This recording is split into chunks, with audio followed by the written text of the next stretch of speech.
1월 21일 아침 저희들에게 주시는 하나님 말씀 창세기 8장 1절로 12절까지 말씀입니다.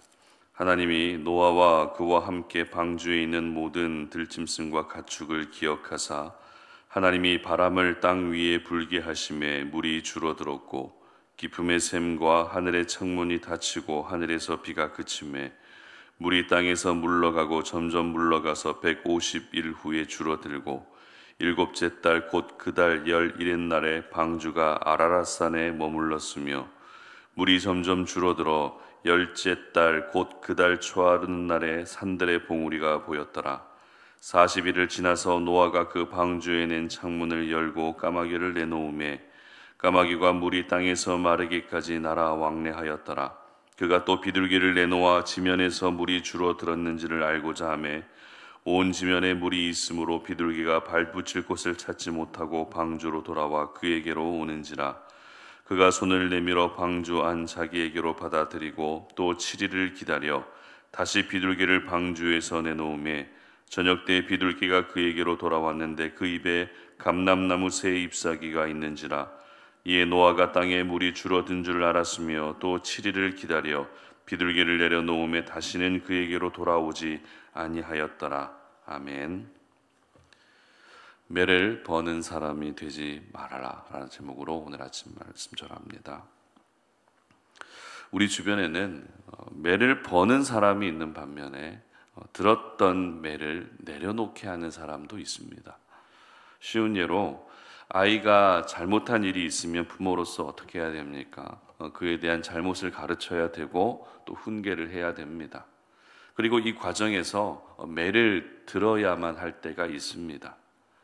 그런데 아이의 태도를 보면서 더 때려야 되겠다는 생각이 들기도 하지만 반대로 때리지 말아야 되겠다는 생각도 들 때가 있습니다. 아무런 반성도 하지 않고 따박따박 말대꾸하면 더 매를 들어야 되겠다는 생각이 들죠.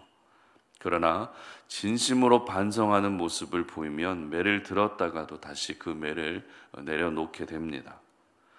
그렇다면 저희들은 하나님 앞에서 매를 버는 사람이 돼야 될까요? 아니면 매를 내려놓게 하는 사람이 돼야 될까요? 두말할 것도 없이 매를 버는 사람이 되면 안 되겠죠. 매를 버는 사람이 아니라 매를 내려놓게 하는 사람이 될 수 있어야 하는 것입니다. 하나님은 세상에 죄악이 관영한 것을 보시면서 사람 지으신 것을 한탄하셨고 결국 하나님이 창조하신 그 모든 세상을 홍수로 쓸어버리십니다. 그러나 노아와 그의 가족들 그리고 방주 안에 들어간 짐승들은 죽지 않고 살 수 있었죠. 하나님이 사용하신 심판의 도구였던 홍수는 가공할 위력이었는데요. 무려 40일 동안 비가 쉬지 않고 내렸고 150일 동안 물이 넘쳐났다고 성경은 기록합니다. 그리고 천하의 높은 산이 모두 물에 잠길 정도였습니다. 여러분, 아무리 방주에 몸을 실어서 목숨은 부지할 수 있었다고 할지라도 상상조차 하기 어려운 많은 비로 인해서 방주가 높은 산보다 더 높이 둥둥 떠 있다고 생각해 보십시오. 이게 과연 현실인지, 그리고 다시 정상적인 일상생활이 가능이나 할지 이런 생각이 들지 않겠습니까?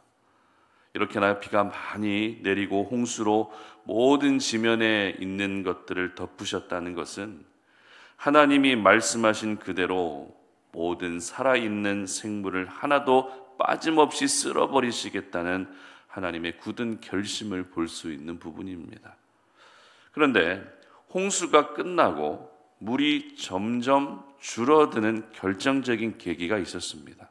1절 말씀 보시기 바랍니다. 하나님이 노아와 그와 함께 방주에 있는 모든 들짐승과 가축을 기억하사 하나님이 바람을 땅 위에 불게 하심에 물이 줄어들었고. 아멘. 바로 노아를 비롯한 방주에 탄 짐승과 가축을 하나님이 기억해 주셨기 때문이라는 것입니다. 그렇다면 여러분, 노아가 방주에서 도대체 무엇을 하고 있었기에 하나님이 노아를 기억해 주셨던 것일까요? 들짐승과 가축들은 또 방주 안에서 어떤 일을 하고 있었기에 하나님이 그 짐승과 가축들을 기억해 주셨던 것일까요? 물론 방주에서 무엇을 했다라고 구체적으로 성경은 기록하고 있지 않습니다. 따라서 무리한 추측을 하기보다는 단순하게 생각해 볼 수 있었으면 좋겠는데요. 일단 방주의 규모는 크기는 합니다.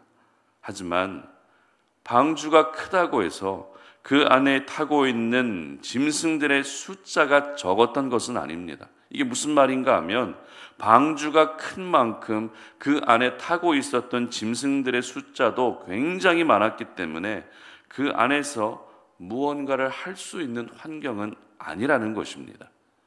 어디 산책할 수 있는 공간이라도 있었겠습니까? 뛰어다닐 수 있는 공간도 없었을 겁니다. 그저 먹이를 먹고 앉아서 쉬고 누워서 잘 수 있는 공간이 전부라는 것입니다. 따라서 방주 안에서 할 수 있는 것이라고는 그냥 숨 쉬고 살아있는 것이 전부입니다.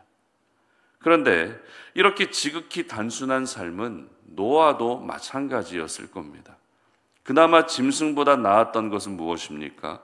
짐승과 가축의 먹이라도 챙겨줘야 됐기 때문에 나름대로 분주하게 하루하루를 방주 안에서 보냈을 겁니다. 그러나 그렇다고 해서 노아가 방주 안에서 어떤 특별한 무언가를 했다라고 생각하기에는 무리가 있습니다. 따라서 노아도 역시 방주 안에서 그저 살아있는 것이 할 수 있는 전부였다는 것입니다. 이처럼 노아와 그리고 가족들 그리고 모든 짐승과 가축은 방주 안에서 지극히 기본적인 모습이라 할 수 있는 그저 살아있는 것이 할 수 있는 전부였습니다. 그렇다면 조금 전에 했던 질문을 다시 한번 해보겠습니다. 하나님이 노아를 기억하시고 짐승과 가축을 기억하셨을 때 도대체 어떤 모습을 보시고 그들을 또 기억해 주셨던 것일까요? 바로 살아있는 그 자체를 보시며 기억해 주셨다는 것입니다. 바깥에 있었던 모든 생물은 홍수로 죽었지만 유일하게 방주 안에 있던 노아와 그의 가족들 그리고 짐승과 가축은 살아 있었기 때문에 구원받았기 때문에 그 이유 하나만으로 하나님이 기억해 주셨던 것입니다. 그렇습니다. 일단 살아있는 것이 중요합니다. 내가 무엇을 하느냐보다도 살아있는 그 자체 그리고 구원받은 하나님의 자녀라는 그 자체가 가장 중요한 것입니다. 그래서 하나님은 오늘도 우리에게 무언가 특별한 것을 요구하시기보다 존재 자체로 기뻐하시는 것입니다.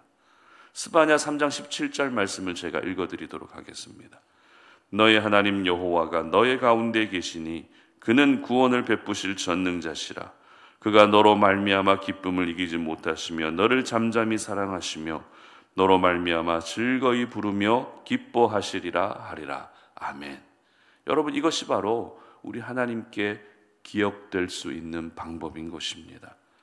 하나님은 저와 여러분의 존재 그 자체, 특별히 구원받은 하나님의 자녀라는 그 신분을 보시며 우리를 기억해 주시는 것입니다. 그러므로 저희들 역시 일단 살아있는 것이 중요합니다. 죽을 것 같은 이 세상 속에서도 살아있어야 하나님의 은혜를 경험할 수 있고 살아있어야 다시 나를 회복시켜 주시는 은혜를 경험할 수 있는 것입니다. 살아있어야 다시 나를 세워주시는 하나님의 손길을 경험할 수 있게 되는 것입니다. 그리고 무엇보다도 그냥 살아있는 것이 아니라 내가 하나님의 자녀임을 기억하면서 구원받은 백성임을 기억하면서 믿음을 가진 사람으로 살아있어야 되는 것입니다. 아무리 살아있더라도 죄만 짓고 아무리 살아있더라도 하나님이 기뻐하지 않는 일만 행한다면 우리는 의인으로 살아있는 것이 아니라 죄인으로 살아있는 것밖에 되지 않습니다. 하나님은 죄인을 기억해 주시는 것이 아니라 의인을 기억해 주시는 것입니다. 그리고 의인으로 기억되어야 하나님의 진노의 매가 거두어질 수 있는 것입니다. 이렇게 살아있는 노아를 보시면서 하나님은 물이 점점 줄어들게 하셨죠. 그리고 이후에 있었던 일은 어떤 일입니까? 노아가 까마귀와 비둘기를 바깥으로 날려보내는 일이었습니다.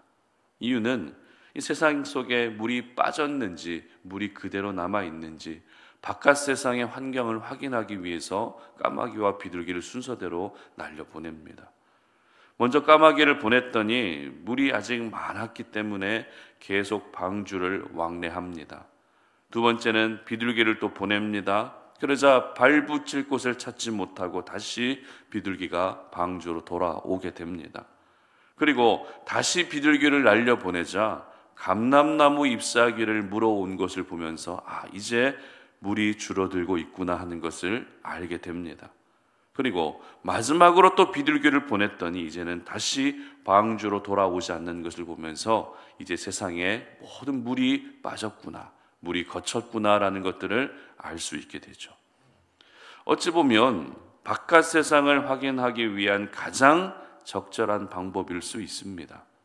그러나 노아가 방주 안에서 구원받은 사람이라는 사실을 기억한다면 구원받은 사람은 구원받은 후에도 날마다 구원을 확인하고 구원을 이루어가는 삶을 살아야 한다는 것을 우리는 깨닫게 된다는 것입니다. 자, 그렇다면 구원을 이룬다는 것은 어떤 의미일까요? 구원받았으면 그것으로 된 것이지 우리가 이루어야 될 구원은 무엇일까요? 빌립보서 2장 12절을 제가 읽어드리도록 하겠습니다. 그러므로 나의 사랑하는 자들아, 너희가 나 있을 때뿐만 아니라 더욱 지금 나 없을 때에도 항상 복종하여 두렵고 떨림으로 너희 구원을 이루라. 아멘. 두렵고 떨림으로 구원을 이루라고 말씀하고 있습니다. 구원을 이루라는 것은 구원받았다는 사실을 감사하며 끝내라는 뜻이 아닙니다.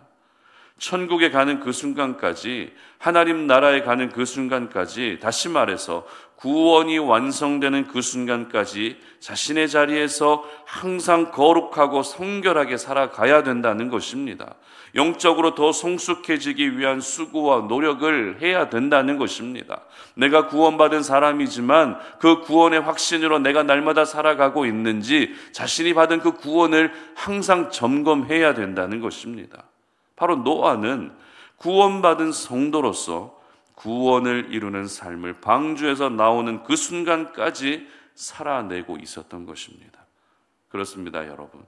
하나님의 자녀로 살아있다는 것만으로도 하나님이 매를 내려놓으시지만 그것으로 끝내서는 안 됩니다. 구원받은 성도로서 날마다 구원을 이루어가고 날마다 성화되어가는 거룩한 몸부림을 칠 때 우리는 매를 버는 사람이 아니라 매를 내려놓게 하는 사람이 될 수 있는 것입니다. 그러므로 여러분 모두가 오늘 하루 나로 인해서 하나님의 진노가 더 심해지는 것이 아니라 있던 진노마저도 누그러질 수 있었으면 좋겠습니다. 하나님이 들고 계신 매를 내려놓게 하는 하나님께 기억되는 사람들이 되시기를 바랍니다. 그래서 여러분이 계신 곳곳마다 심판과 진노가 넘쳐나는 것이 아니라 하나님의 은혜와 구원이 넘쳐나는 그런 귀한 은혜가 있으시기를 주님의 이름으로 축복합니다. 함께 기도하겠습니다. 하나님 아버지 감사합니다. 우리가 오늘도 이 새벽에 이 아침에 주님 앞에 나와 기도하며 하나님의 말씀을 받고 그 말씀을 의지하여 오늘도 우리가 기도의 자리로 나아갑니다. 하나님, 우리는 구원받은 성도임을 기억합니다. 그냥 죄인으로 살아있는 것이 아니라 예수 믿고 구원받은 의인으로 살아있음을 기억합니다. 그렇기 때문에 우리가 이 땅 가운데 살아가면서 힘들고 어려운 순간들도 많이 있고 죽을 것 같은 고통 속에서 살아가고 있지만 살아있는 그 자체를 보시며 의인으로 믿음으로 살아가고 있다는 그 자체를 보시며 하나님은 우리를 기억해 주시는 줄로 믿습니다. 그러므로 우리 모든 성도님들이 오늘 하루도 믿음을 지킬 수 있게 하여 주시고, 그리고 무엇보다도 힘들고 어려운 순간 속에서도 살아있는 것만으로도 하나님께 기억된다는 것을 잊지 않고 살아있는 그런 저희들이 될 수 있도록 도와주시옵소서. 감사드리며 예수님의 이름으로 기도드립니다. 아멘.